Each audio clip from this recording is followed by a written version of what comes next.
भारतीय राज्यघटना MPSC पॉलिटिक्समध्ये आपण अभ्यास करत असताना या अगोदरचा भाग आपण जर पाहिला तर सरनामा किंवा प्रस्ताविकेचा आपण अभ्यास केला आहे, वैशिष्ट्य अभ्यास केलेले आहेत आणि घटना निर्मितीची प्रक्रिया जी आहे ती देखील आपण पाहिलेली आहे।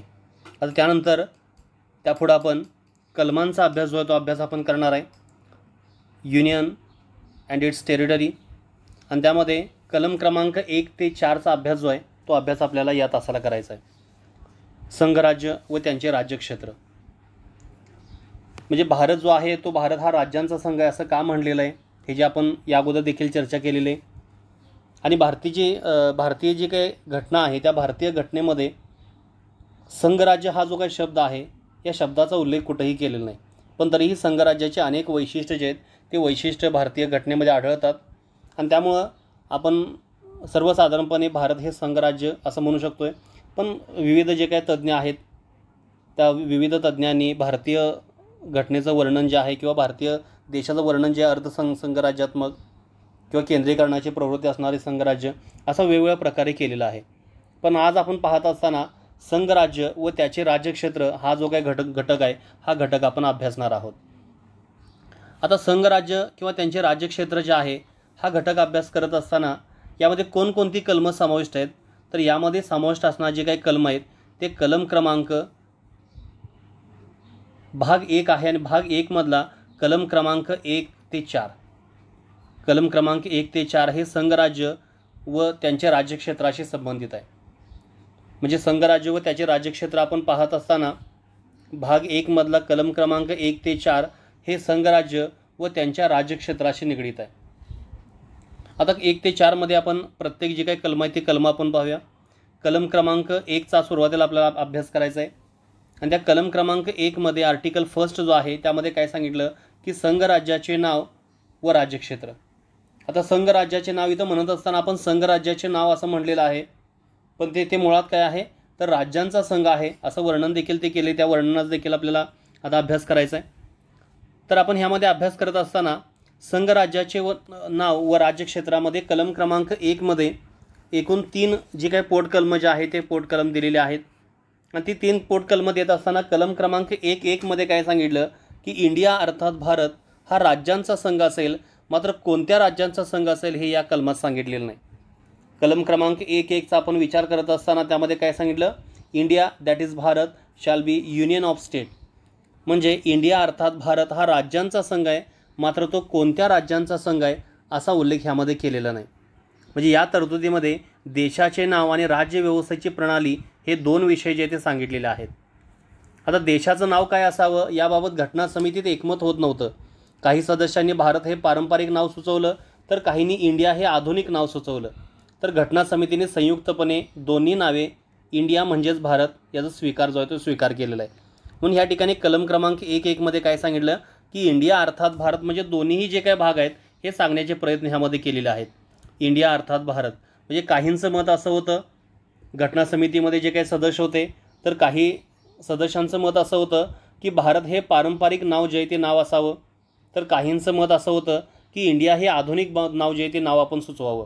पण घटना समितीने काय केलं की ह्या दोन्ही जी काही नावं आहेत या दोन्ही नावाची संयुक्तपणे जो काही स्वीकार आहे तो स्वीकार केला, म्हणजे इंडिया म्हणजेच भारत हा स्वीकार जो आहे तो स्वीकार यामध्ये करण्यात आला। आता दुसरा विचार आपण जर केलं तर दुसरे म्हणजे जरी देशास राज्यांचा संघ असे म्हटले गेले तरी घटनेची संरचना संघराज्याच्या प्रणालीची आहे। म्हणजे आपण म्हणत असताना हे राज्यांचा संघ आहे, राज्यांचा संघ आहे असं आपण म्हणतोय, किंवा कलम क्रमांक 1 मध्ये देखील ह्यामध्ये आपण देत असताना राज्यांचा संघ हा भाग जो काय भाग आहे हा भाग त्यामध्ये नोंदवलेला आहे। पण प्रत्यक्षामध्ये संघराज्याचे अनेक जी काही वैशिष्ट्य आहे ते वैशिष्ट्य ह्यामध्ये आढळतात। म्हणजे त्यामध्ये आपण विचार करत असताना केंद्र आणि राज्यांचं सहअस्तित्व असेल, त्यांच्यामध्ये अधिकाराची विभागणी असेल, न्यायव्यवस्था असेल, अशा अनेक घटक आहेत की जे भारताला संघराज्याचं स्वरूप जे ते स्वरूप प्राप्त करून देतात। पण भारताची जी घटना आहे त्या भारताच्या घटनेमध्ये कलम क्रमांक 1 मध्ये काय सांगितलं आहे की भारत हे संघराज्य असा शब्द न वापरता भारत हे राज्यांचा संघ आहे सांगितलेलं आहे, पण कोणत्या राज्यांचा संघ आहे हे यामध्ये सांगितलेलं नाही। आता हे करत असताना 2 गोष्टी ज्यामध्ये आहेत किंवा 2 कारणं जे आहेत ही 2 कारणं यासाठी सांगितलेली आहेत। म्हणजे राज्यांचा संघ म्हणण्याचे कारण डॉक्टर बाबासाहेब आंबेडकरांनी यांनी सांगितलेले आहेत आणि त्यामध्ये दोन महत्त्वाची मूलभूत कारणं जी आहेत ही मूलभूत कारणं त्यामध्ये सांगितलेली आहेत। आणि त्यातलं पहिलं कारण काय होतं की भारताचे संघराज्य अमेरिकन संघराज्याप्रमाणे घटक राज्यातील कराराद्वारे निर्माण झालेले नाही आणि घटक राज्यांना संघराज्यातून फुटून बाहेर पडण्याचा अधिकार नाही। म्हणजे दोन कारणं जे ती दोन कारणं यासाठी सांगितलेली आहेत, एकूण दोन महत्त्वाची कारणं सांगितलीत। त्यातलं पहिलं कारण म्हणजे काय की भारताचे संघराज्य अमेरिकन संघराज्याप्रमाणे घटक राज्यातील कायद्याद्वारे निर्माण झालेले नाही, म्हणजे कराराद्वारे भारत जो देश आहे हा कराराने निर्माण झालेला नाही, जसं अमेरिकेमध्ये USA ज्या पद्धतीने निर्माण झालं त्या पद्धतीनं। आणि दुसरं म्हणजे काय की घटक राज्यांना संघराज्यातून फुटून बाहेर पडण्याचा अधिकार नाही। अशी दोन महत्त्वाची कारणं जे आहेत ती कारणं ह्यामध्ये सांगितलेलं आहे। कारण भारत जो आहे हा एक राज्यांचा संघ आहे, संघराज्य हे राज्यांचा संघ आहे कारण ते अविभंजक आहे। भारत हा एक अविभाज्य व अखंड देश असून तो केवळ प्रशासकीय सोय म्हणून विविध राज्यामध्ये विभाजित केलेला आहे। म्हणजे आर्टिकल फर्स्ट आपण जर पाहिलं, पहिलं आर्टिकल पाहिलं तर त्या पहिल्या आर्टिकलमध्ये कलम क्रमांक 1.1 मध्ये काय सांगितलं की इंडिया म्हणजेच भारत हा राज्यांचा संघ असेल। तो कोणत्या राज्यांचा संघ आहे सांगितलेलं नाही, दोन्हीही नावं दिलेत, इंडिया पण सांगितलं भारत पण सांगितलं।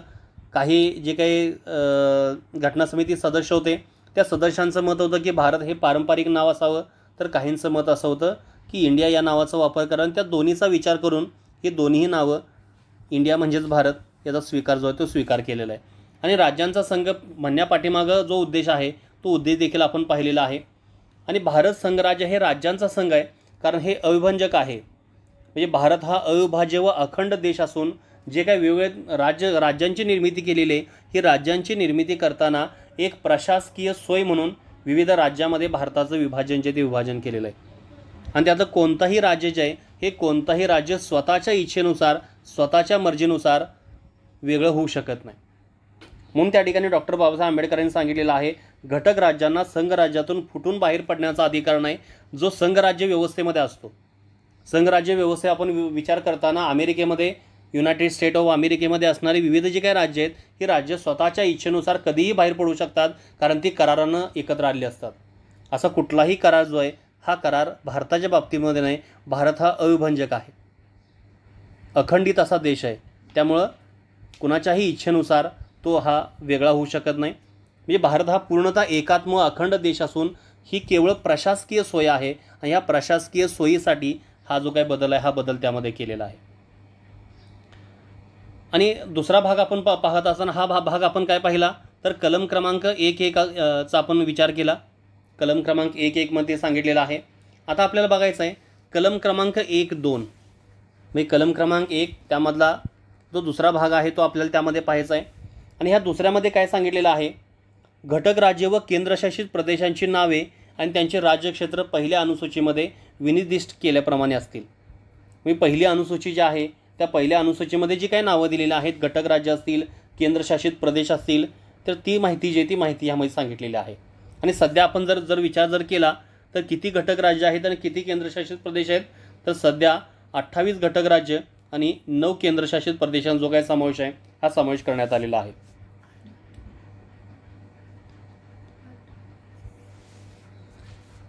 त्यामुळं जे काही कलम क्रमांक 1.2चा आपण विचार करताना कलम क्रमांक 1.2 जे आहे ते घटक राज्य आणि केंद्रशासित प्रदेशांची जी काही नावं आहेत ती नावं ह्यामध्ये सांगितलेत।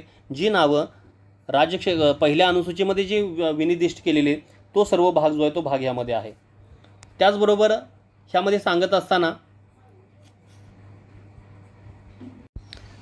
बघा सध्या आपण जर विचार केला तर 28 राज्यांनी तर 9 झालेला आहे, त्या ठिकाणी किती केंद्रशासित प्रदेश आहेत तर 8 केंद्रशासित प्रदेश आहेत ज्यामध्ये अंदमान आणि निकोबार, लक्षद्वीप, पुदुच्चेरी, दमण दीव, दादरा नगर हवेली, दिल्ली राष्ट्रीय राजधानी प्रदेश, चंदीगड आणि लडाख असे एकूण 8 केंद्रशासित प्रदेश जे आहेत ते 8 केंद्रशासित प्रदेश आहेत। आणि हे प्रदेश कोणत्याही राज्यांचा भाग नसून त्यांचे प्रशासन थेट केंद्र सरकारद्वारे केले जाते। जे काही केंद्रशासित प्रदेश आहे त्यांचं जे काही प्रशासन आहे हे प्रशासन कोण करत असतं केंद्र सरकारद्वारे केले जाते। आणि भारताचे राष्ट्रपती प्रत्येक केंद्रशासित प्रदेशासाठी प्रचालकाची नेमणूक करतात। जम्मू काश्मीर आणि लडाख यांचे विभाजन करून जरी 9 केंद्रशासित प्रदेश झाले तरी दमण दीव आणि दादरा नगर हवेली या विलीनीकरणामुळे पुन्हा ती संख्या जी आहे ती 8 झाली आहे। मग ह्यामध्ये आपण विचार करताना जम्मू काश्मीर आणि लडाख यांचे विभाजन करून 9 हा जो काय भाग आहे तो झालेला होता। पण दमन दीव आणि दादरा नगर हवेली यांचं विलिनीकरण ती संख्या जी आहे ती पुन्हा किती झालेली आहे, 8 झालेली आहे. तर अशा प्रकारे कलम क्रमांक 1-2 मध्ये काय सांगितलेलं आहे, तर कलम क्रमांक 1-2 मध्ये घटक राज्यांनी केंद्रशासित प्रदेशांची नावं जे नावं दिलेली आहेत आणि ती नावं देताना पहिल्या अनुसूचीमध्ये आहेत. लक्षात घ्या, सध्या 28 राज्य आहेत आणि एकूण केंद्रशासित प्रदेश किती आहेत, तर 8 केंद्रशासित प्रदेश जे आहेत ते आहेत. त्यानंतर त्या पुढचा जो काही घटक आहेत, आता घटनेमधील सर्व ज्या काही तरतुदी आहेत सर्व राज्यांना सारख्या प्रमाणामध्ये लागू आहेत. अनेक स्वरूपाच्या ज्या काही तरतुदी केलेल्या आहेत राज्यांच्या ज्या काही तरतुदी आहेत, पण काही विशिष्ट जे स्वरूपाची जी काही राज्य आहेत त्यांच्यासाठी वेगळी जी काही कलमं आहेत ही कलमं केलेली आहेत. आता जम्मू काश्मीरचा विचार आपण जर केला तर जम्मू काश्मीरला सर्व जे काही तरतुदी आहेत ह्या एकसारख्या प्रमाणामध्ये लागू नाहीत. म्हणजे जम्मू आणि इतर देखील काही जी काही राज्य आहेत तर त्या राज्यांच्यासाठी विशेष तरतुदी केलेत. या अगोदर आपण बघितले म्हणजे 370 आणि कलम क्रमांक 371 मध्ये ह्या ज्या काही तरतुदी आहेत ह्या तरतुदी त्यामध्ये दिलेल्या आहेत. आता अशी कोणकोणती राज्य आहेत की राज्यांना या विशेष स्वरूपाच्या तरतुदी दिलेल्या आहेत, तर त्या राज्यांची माहिती आपण पाहूया. तर ती राज्य सांगत असताना भाग 21 अन्वये महाराष्ट्र, गुजरात, नागालँड, आसाम, मणिपूर, आंध्र प्रदेश, सिक्कीम, मिझोरम, अरुणाचल प्रदेश, गोवा आणि कर्नाटक या राज्यांसाठी विशेष तरतुदी करण्यात आलेल्या आहेत. बघा, कलम क्रमांक किंवा भाग जो आहे तो भाग 21 अन्वये जी काही राज्य आहे त्या काही राज्यांसाठी विशिष्ट स्वरूपाच्या तरतुदी करण्यात आलेत. आणि ह्या तरतुदी कुठं सांगितली ती, तर त्याच तरतुदी सांगितली ती कलम 371 मध्ये. कलम 371चा भाग आपण जर पाहिला तर त्या कलम 371 मध्ये ह्या ज्या काही तरतुदी आहेत या विशेष स्वरूपाच्या तरतुदी सांगण्यात आलेल्या आहेत. तर ह्यामध्ये ही राज्य कोणकोणते आहेत, तर महाराष्ट्र आहे, गुजरात, नागालँड, आसाम, मणिपूर, आंध्र प्रदेश, सिक्कीम, मिझोरम, अरुणाचल प्रदेश, गोवा आणि कर्नाटक या राज्यांसाठी काही विशेष तरतुदी ज्या आहेत ह्या करण्यात आल्या त्या देखील आपण यामध्ये आपण पाहणं आवश्यक आहे. त्यानंतर त्या पुढचा आपण भाग पाहत असताना जी 5वी आणि 6वी अनुसूची आहे, अनुसूची 5वी आणि अनुसूची 6वी जी आहेत, तर ह्यामध्ये देखील काही विशिष्ट गोष्टी सांगण्यात आलेल्या आहेत. 5व्या व 6व्या अनुसूचीमध्ये काही राज्यातील अनुसूचित क्षेत्रे व आदिवासी क्षेत्रे यांच्या प्रशासनासाठी देखील स्वतंत्र तरतूद करण्यात आलेली आहे. म्हणजे आपण ह्यामध्ये पाहत असताना कलम क्रमांक 1-2 मध्ये, तर कलम क्रमांक 1-2 मध्ये काय, घटक राज्यांनी केंद्रशासित प्रदेशांची नावं त्यांचे राज्यक्षेत्र जे पहिल्या अनुसूचीमध्ये ते सर्व सांगितलेलं आहे. तर ते सांगत असताना एकूण किती राज्य आहेत, तर 28 राज्य आणि 8 केंद्रशासित प्रदेश सध्या आहेत. आणि ह्या ज्या काही घटनेतील सर्व तरतुदी आहेत त्या सर्व राज्यांना सारख्या प्रमाणात लागू आहेत, पण काही राज्यांसाठी विशेष तरतुदी केलेत त्या कलम क्रमांक 371 मध्ये दिलेल्या आहेत. त्यामध्ये ABCD ह्या पद्धतीच्या सब कलम जे ते सब कलम त्यामध्ये दिलेत. आणि तसंच 5वी आणि 6वी अनुसूची जी आहे तर त्या 5व्या आणि 6व्या अनुसूचीमध्ये देखील आदिवासी क्षेत्रे आणि अनुसूचित क्षेत्रे जे आहेत यांच्यासाठी देखील विशेष ज्या काही तरतुदी आहेत यांच्या प्रशासनातील स्वतंत्र तरतुदी जे आहेत यामध्ये देण्यात आलेल्या आहेत. त्यानंतर त्या पुढचा भाग आपण जर पाहिला, कलम क्रमांक 1-1 झाला. 1-1 मध्ये आपण बघितलं राज्यांचा संघ इंडिया म्हणजेच भारत हा राज्यांचा संघ असेल. कलम क्रमांक 1-2चा आपण अभ्यास केला तर त्या कलम क्रमांक 1-2 मध्ये माहिती देत असताना त्यांची नावं जी आहेत ती नावं त्यामध्ये दिलेली आहेत. आता 1-3 आपल्याला पाहायचं आहे की राज्यक्षेत्र पुढील बाबींनी मिळून बनलेले असेल. म्हणजे राज्यक्षेत्र कसं बनलेलं आहे तर ते ह्यामध्ये सांगितलेलं आहे. राज्यक्षेत्र आपण जर पाहिलं तर त्यामध्ये घटक राज्यांची राज्यक्षेत्र जी घटक राज्य आहेत म्हणजे 28 जी घटक राज्य आहेत तर त्या 28 घटक राज्यांचा समावेश यामध्ये असेल राज्यक्षेत्रामध्ये. दुसरा भाग आपण जर पाहिला तर केंद्रशासित प्रदेश 8 केंद्रशासित प्रदेश यामध्ये असतील. आणि तिसरा भाग जो आहे तो संपादित केली जातील अशी अन्य राज्यक्षेत्रे म्हणजे काही आपण युद्ध करून जिंकून घेतले असतील तर असे देखील प्रदेश जे ते प्रदेशांचा समावेश जो तो समावेश यामध्ये असणार आहे. मग ह्यामध्ये आपण जर पाहिलं तर कलम क्रमांक 1-3 मध्ये राज्यक्षेत्र जे आहेत ते राज्यक्षेत्र सांगितले. आणि ते राज्यक्षेत्र सांगत असताना कसं हे निर्माण झालेलं आहे तर घटक राज्ये, केंद्रशासित प्रदेश आणि संपादित केली जातील अशी अन्य राज्यक्षेत्रांचा समावेश जो आहे तो समावेश यामध्ये आहे. आपण ह्यामध्ये पाहत असताना राज्यघटनेतील परिशिष्ट 1 मध्ये राज्यांची व संघराज्य प्रदेशांची आणि त्यांच्या क्षेत्रीय विस्तार दिलेला आहे. आणि त्यामध्ये किती राज्य आहेत ती राज्य आपण आता पाहिलेली आहेत. आता आपण पाहत असताना राज्यक्षेत्र आणि भारताचा जो काही संघ आहे संघराज्य जे ह्यामधला जो काही फरक आहे तो फरक लक्षात घ्या. भारताचे राज्यक्षेत्र या शब्दोल्लेखाची व्याप्ती भारताचा संघ यापेक्षा अधिक आहे. म्हणजे भारताचा संघ आपण जर पाहिला तर भारताच्या संघमध्ये फक्त घटक राज्यांचा समावेश होतोय आणि भारताचं राज्यक्षेत्र जे आहे त्या भारताच्या राज्यक्षेत्रामध्ये या तिन्ही गोष्टींचं एकत्रीकरण होणार आहे. म्हणजे भारताचं राज्यक्षेत्र या शब्दोल्लेखाची व्याप्ती भारताचा संघ यापेक्षा अधिक आहे. भारताचा संघ यामध्ये केवळ घटक राज्यांचा समावेश होतो, तर भारताच्या राज्यक्षेत्रात घटक राज्याबरोबर केंद्रशासित प्रदेश आणि भविष्यात संपादित केली जातील अशी अन्य राज्यक्षेत्रही समाविष्ट आहेत. म्हणजे ही जी व्याप्ती आपण पाहत असताना भारतीय राज्यक्षेत्राची व्याप्ती जी आहे ही भारताचा संघ यापेक्षा जास्त आहे. आणि भारताचा संघ आपण जर पाहिलं तर संघमध्ये काय येणार आहे, फक्त राज्य येणार आहेत किंवा घटक राज्य जे आहेत त्या घटक राज्यांचा समावेश यामध्ये होणार आहे. कशामध्ये, तर भारताच्या संघामध्ये. आणि राज्यक्षेत्राचा आपण जेव्हा विचार करतोय तर त्या राज्यक्षेत्रामध्ये तिन्ही बाबींचा समावेश होतोय. तर त्यामध्ये घटक राज्य असतील, त्यामध्ये केंद्रशासित प्रदेश असतील, तसेच भविष्यात संपादित केली जातील अशी अन्य राज्यक्षेत्रही यामध्ये समाविष्ट असणार आहेत. म्हणजे हा देखील भाग जो आहे तो भाग आपल्याला लक्षात घेणं आवश्यक आहे. आणि त्यानंतर शेवटचा जो काही भाग आहे तो आपण पाहत असताना भारत एक सार्वभौम देश असल्याने तो आंतरराष्ट्रीय कायद्याने संमत केलेल्या पद्धतीद्वारे परकीय प्रदेशांचे संपादन करू शकतोय. विविध स्वरूपाचे करार असतील, देणगी असतील, भाडेपट्टे असतील, म्हणजे परकीय जे काही प्रदेश आहेत ते परकीय प्रदेश देखील तो संपादित करू शकतोय. अशा अनेक प्रदेश जे आहेत हे भारत स्वातंत्र्यानंतर किंवा घटनेचा अंमल सुरू झाल्यानंतर आपण संपादित केलेले आहेत. पुदुचेरी असेल, गोवा असेल, सिक्कीम असेल, अशा अनेक जे काही राज्य आहेत ते राज्य आपण संपादित करून घेतलेले आहेत. म्हणजे भारत हा आंतरराष्ट्रीय जो काही कायदा आहे त्या आंतरराष्ट्रीय कायद्यात संमत केलेल्या पद्धतीद्वारे परकीय प्रदेशाचे संपादन जे हे करू शकतोय. आणि त्यामध्ये उदाहरण दिलेले आहेत.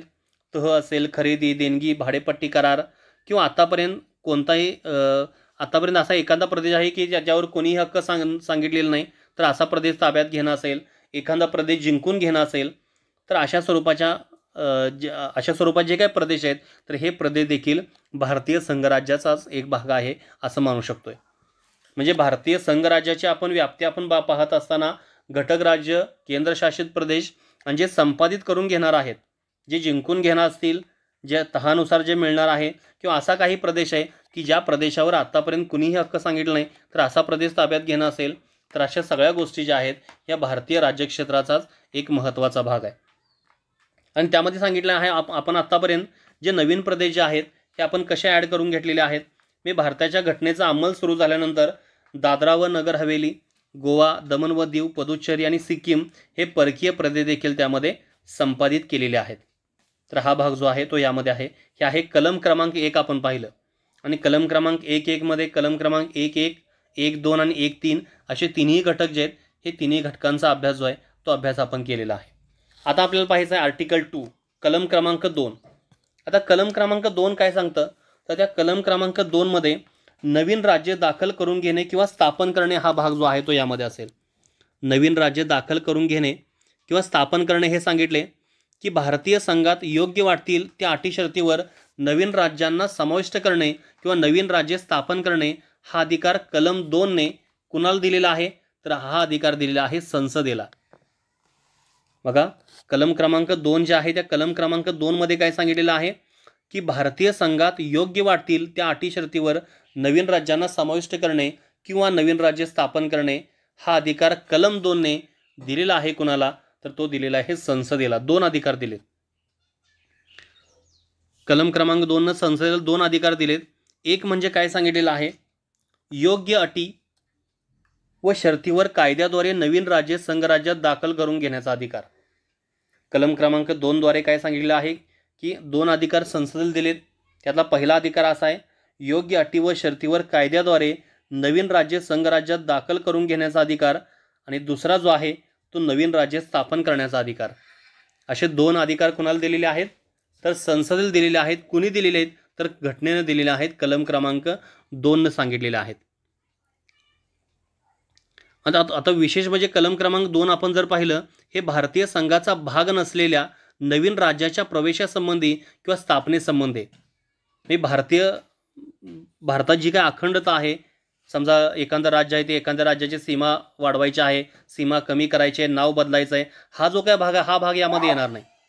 ह्यामध्ये काय येणार आहे की जो भारतीय संघाचा भाग नाही तर असा काही प्रदेश जो आहे हा भारताला जोडण्याच्या संदर्भामध्ये किंवा त्याच्या प्रवेशासंदर्भामध्ये किंवा त्यांच्या स्थापनेसंदर्भाचा हा अधिकार जो आहे हा संसदेला दिलेला आहे. म्हणून ह्यामध्ये सांगितले की 2 भाग आहेत. योग्य अटी व शर्तीवर कायद्याद्वारे नवीन राज्ये संघराज्यात दाखल करून घेण्याचा अधिकार आणि नवीन राज्य स्थापन करण्याचा अधिकार. नवीन राज्य स्थापन करणे म्हणजे जुन्या राज्याची फोड करून नवीन राज्य स्थापन करण्याचा होत नाही.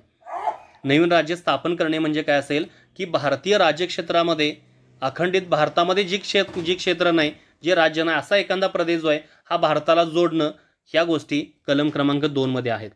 आणि कलम क्रमांक 3चा आपण जेव्हा अभ्यास करतोय त्यावेळी ते बाकी आलं. सीमामध्ये बदल करणं आलं, नावामध्ये बदल करणं आलं किंवा सीमा कमी करणं आलं, 2 राज्य एकत्र करून तिसऱ्या राज्याची निर्मिती करणं आलं, असा सगळा जो काय भाग आहे हा कलम क्रमांक 3चा आहे. पण कलम क्रमांक 2 मध्ये काय सांगितलं की कलम क्रमांक 2 हे भारतीय संघाचा भाग नसलेल्या नवीन राज्याच्या प्रवेशासंदर्भात किंवा स्थापनेसंदर्भामध्ये हे जे कलम आहे हे कलम त्यामध्ये सांगितलेलं आहे. आता आपल्याला बघायचं आहे कलम क्रमांक 3. आता कलम क्रमांक 1 पाहिलं ज्यामध्ये संघराज्याचं नाव राज्यक्षेत्र दिले. कलम क्रमांक 2 पाहिलं नवीन राज्य दाखल करून घ्यायचे. नवीन राज्य म्हणजे काय की जे भारताचा भाग नाही अशी राज्य दाखल करून घ्यायचे, हे कलम क्रमांक 2 मध्ये पाहिलं.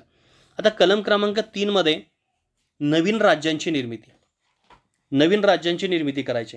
आता ही नवीन राज्यांची निर्मिती कशी करायची, हे कुणी करायचे, हा अधिकार कोणाला आहे तर हा अधिकार दिलाय कोणाला, संसदेला दिलेला अधिकार. कलम क्रमांक 2चा अधिकार देखील संसदेला आहे, कलम क्रमांक 3चा अधिकार देखील संसदेला आहे. पण 2 मध्ये आणि 3 मध्ये काय फरक आहे तर 2 मध्ये काय सांगितलं की जो भाग भारताचा जो भाग नाही असा प्रदेश भारतामध्ये सामील करून घेण्यासाठीचं जे कलम आहे ते कलम क्रमांक 2 आहे. आणि कलम क्रमांक 3 कशा संदर्भात आहे तर कलम क्रमांक 3 आहे जे ऑलरेडी भारताचा भाग आहे तर त्या भागामध्ये बदल करायचा आहे. कलम क्रमांक 3 अन्वये संसदेला नवीन राज्याची निर्मिती आणि विद्यमान राज्याची क्षेत्रे, सीमा, नावे यात फेरफार करण्याचा अधिकार आहे. म्हणजे नवीन राज्यांची निर्मिती करायची आहे. आता नवीन राज्यांची निर्मिती करत असताना काय जी काही जुनी राज्य आहेत त्या राज्यामध्ये फोड करणं असेल किंवा 2 राज्य एकत्र करून त्यामध्ये 3 राज्य निर्माण करणं असतील, त्यांच्या सीमेमध्ये बदल करणं असेल, त्यांची नावं बदलणं असतील, तर अशा सगळ्या गोष्टी ज्या आहेत या कलम क्रमांक 3 मध्ये जे आहेत ह्या सांगण्यात आलेल्या आहेत. म्हणजे कलम क्रमांक 2 आणि 3 मधला जो काय फरक आहे हा फरक महत्त्वाचा समजून घेणं आवश्यक आहे. आता संसदेला कायद्याद्वारे काय काय सांगितलेलं आहे बघा. एक म्हणजे काय की नवीन राज्याची निर्मिती करता येईल.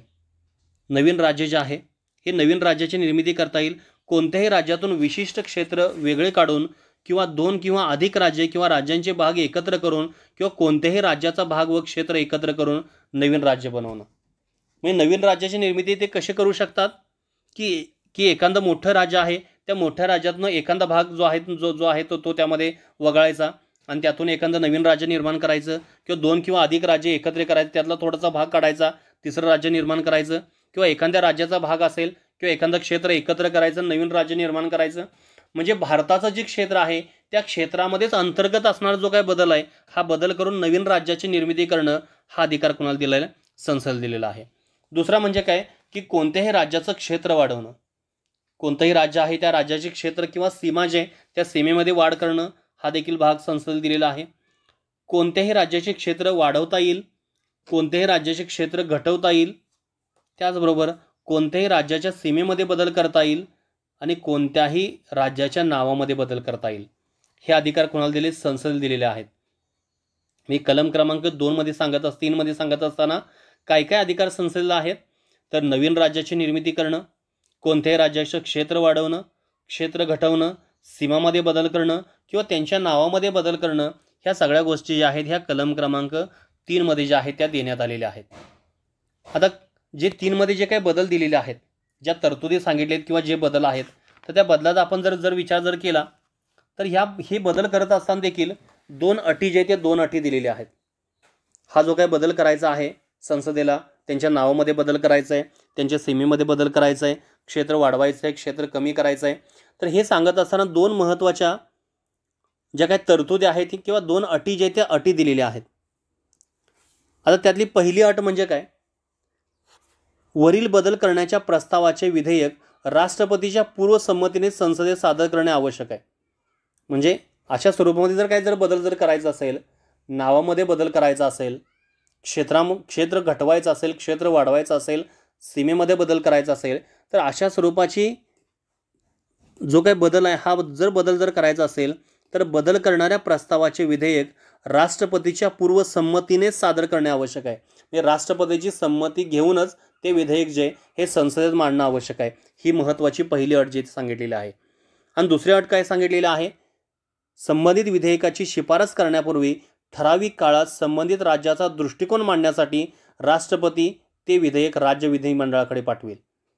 म्हणजे अशी जर शिफारस जर करायची असेल तर शिफारस करायच्या अगोदर पहिली अट आपण काय सांगितली की राष्ट्रपतीची पूर्वसंमती घेतल्याशिवाय ते विधेयक जे ते संसदेत मांडता येणार नाही.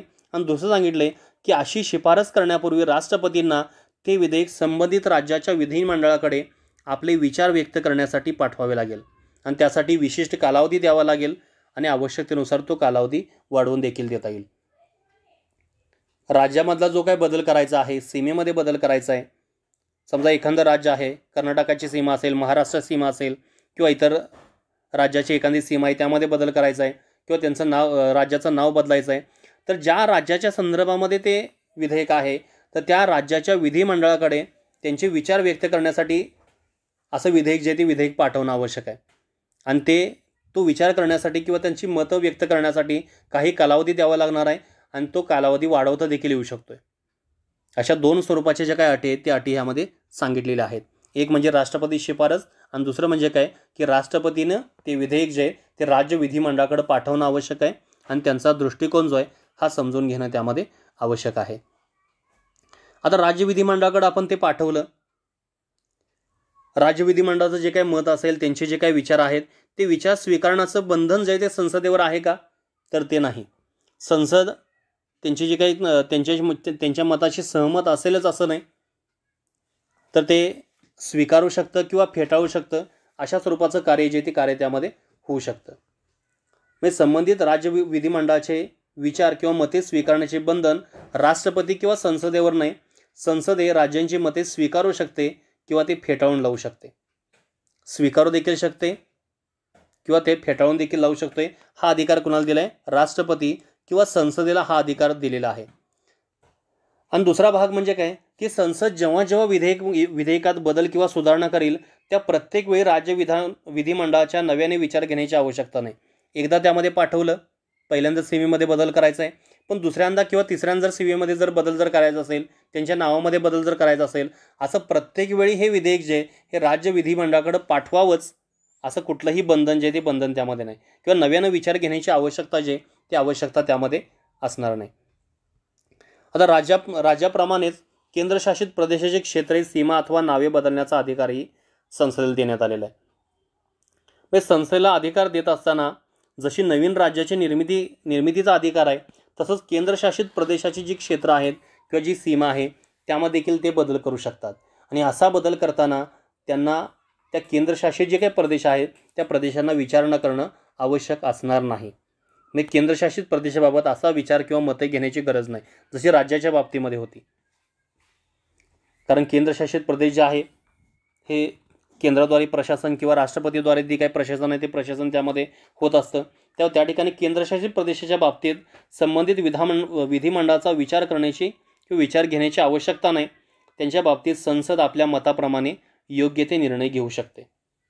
आता ह्या वरील सर्व तरतुदी आपण जर पाहिल्या तर वरील तरतुदीच्या आधारे स्पष्ट होते की घटनेने नवीन राज्याची निर्मिती आणि विद्यमान राज्याची क्षेत्रे, सीमा अथवा नावे यात फेरफार त्यांच्या संमतीविना करण्याचा अधिकार संसदेला प्रदान केला आहे.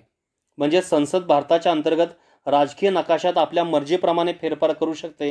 म्हणजेच घटनेने कोणत्याही राज्यात भूप्रदेशाची अखंडता आणि कायमस्वरूपी अस्तित्वाची हमी दिलेली नाही. मग ह्यामध्ये आपण जर पाहिलं तर भारताचा जो काही नकाशा आहे तर त्या नकाशातला अंतर्गत जो काही घटक आहे, प्रत्येक जी काही राज्य आहेत त्या राज्यांना कोणत्याही प्रकारचा जो अधिकार जो आहे क्षेत्राच्या बाबतीमध्ये किंवा अखंडता जी आहे, भूप्रदेशीय अखंडता जे ही अखंडता दिलेली नाही. म्हणजे संसद त्यांच्या इच्छेनुसार कधीही त्यामध्ये फेरफार बदल करू शकते, त्यांच्या नावामध्ये बदल करू शकते. आणि हे नावामध्ये बदल करताना फक्त त्या राज्य विधिमंडळाला ते विचारू शकते, पण त्यांचं जे काही मत आहे हे मत त्यांनी स्वीकारावंच असं कुठलंही बंधन राष्ट्रपती किंवा संसदेला नाही. आणि कुठल्याही राज्याच्या बाबतीमध्ये प्रादेशिक किंवा भौगोलिक आपण ज्याला म्हणतोय ही अखंडता जी आहे भूप्रादेशिक अखंडता जे कायमस्वरूपी अस्तित्वाची हमी जी आहे ती दिलेली नाही. म्हणजे महाराष्ट्रात जो काय आत्ता ज्या पद्धतीचा नकाशा आहे हा नकाशा कायमस्वरूपी याच पद्धतीत राहील असं कुठलंही ग्वाही जी आहे ही घटनेनं किंवा संसदेने दिलेली नाही. म्हणजे सर्व अधिकार जो आहे तो कोणाला दिला आहे? संसद दिला आहे. संसद त्याच्या आवश्यकतेनुसार किंवा त्यांच्या मर्जीनुसार जो काय अंतर्गत जो भारताचा जो पूर्ण नकाशा आहे तो नकाशा आहे असा राहणार आहे. पण अंतर्गत जे विविध स्वरूपाची जी काही राज्य आहेत किंवा केंद्रशासित प्रदेश आहेत तर त्यांची जी काही भूप्रदेशीय अखंडता जी आहे त्या अखंडता आहे अशी राहण्याची कुठली जी ग्वाही आहे ती ग्वाही यामध्ये देण्यात आलेली नाही. आणि त्यामुळेच भारताचं जे काही वर्णन आहे हे भारताचं वर्णन करताना भंजक राज्याचा अभंजक संघ असं म्हटलेलं आहे. मग त्यामुळे वर्णन करताना काय म्हटलेलं आहे तर भंजक राज्याचा अभंजक संघ. आता भंजक राज्याचा अभंजक संघ म्हणजे काय तर संघ शासन राज्याचा विलोप घडवून आणू शकते मात्र राज्य संघ राज्याचा विलोप घडवून आणू शकत नाही. ह्यामध्ये काय सांगितलं की भारताची जी भौगोलिक अखंडता जी आहे एकात्मता जी आहे ती एकात्मताला कुठल्याही पद्धतीचा त्याग जो आहे तो त्याग घडणार नाही. पण जी काही राज्य आहेत किंवा राज्यांच्या सीमा ज्या आहेत त्या राज्यांच्या सीमेमध्ये सहजपणे जो काय बदल आहे हा बदल त्यामध्ये घडवून आणता येऊ शकतो. म्हणजे राज्याच्या सहमतीनुसार किंवा सहमतीशिवाय नवीन राज्य स्थापन करण्याचा सध्याच्या राज्याची क्षेत्रे सीमा नावं बदलण्याचा अधिकार घटनेनं संसदेला दिलेला आहे हे यातून स्पष्ट होतं. संसद भारतीय राजकीय नकाशा आपल्या इच्छेनुसार नव्याने बदलू शकते. आपल्या मर्जीनुसार नकाशामध्ये बदल करू शकते, राज्याच्या सीमेमध्ये बदल करू शकते. त्यामुळे एखाद्या राज्याची क्षेत्रीय अखंडता किंवा त्यांचे अस्तित्व पुढे चालू राहीलच याची हमी घटनेने दिलेली नाही. तेव्हा आपण म्हणत असताना या ठिकाणी म्हटलं की भंजक राज्याचा अभंजक संघ. भारत हा विनाशी राज्याचा अविनाशी संघ आहे असे योग्य वर्णन जे ते केलेलं आहे. केंद्र सरकार राज्य नष्ट करू शकते. यामध्ये काय सांगितलं खाली की संघ शासन राज्याचा विलोप घडवून आणू शकते. म्हणजेच काय की केंद्र सरकार राज्य नष्ट करू शकते मात्र राज्य सरकारे केंद्र किंवा संघ नष्ट करू शकत नाही. म्हणजे केंद्र हे प्रबळ काय आहे कारण केंद्र सरकार काय करू शकतं की अंतर्गत भारतामध्ये असणारी जी काही राज्य आहेत 28 राज्य आणि 8 केंद्रशासित प्रदेश आहेत तर त्या 28 राज्यामध्ये 29-30 राज्य देखील करू शकतं. केंद्रशासित प्रदेश देखील कमी जास्त त्यामध्ये करू शकतात. हा अधिकार संघाला दिलेला आहे. तर त्यामुळं केंद्र सरकार राज्य नष्ट करू शकते मात्र राज्य सरकारे ही केंद्र नष्ट करू शकत नाही. किंवा भारतात जो काही नकाशा आहे या नकाशामध्ये बदल करण्याचा अधिकार हा राज्यांना असणार नाही. आता अमेरिकेचा आपण जर विचार केला तर अमेरिकेमध्ये राज्याची क्षेत्रीय अखंडता आहे आणि अस्तित्व पुढे चालू राहण्याची घटनेने हमी दिलेली. अमेरिकेतील संघ राज्य सरकार नवीन राज्य बनवू शकत नाही व संबंधित राज्याच्या सहमतीशिवाय सध्याच्या राज्यांच्या सीमा बदलू शकत नाही. म्हणजे अमेरिकेचा विचार आणि भारताचा विचार आपण जर केला तर भारतामध्ये केंद्राची अखंडता आहे. केंद्र शासन राज्याचा विलोप घडवून आणू शकते. पण अमेरिकेमध्ये कसं आहे ते राज्य सरकार देखील केंद्राचा विलोप त्यामध्ये घडवून आणू शकतं. राज्य सरकारला अखंडता जी आहे राज्याची क्षेत्रीय अखंडता त्यामध्ये सांगितलेली आहे. तर अमेरिकेचा विचार जर केला तर अमेरिका हा अविनाशी राज्याचा अविनाशी संघ आहे.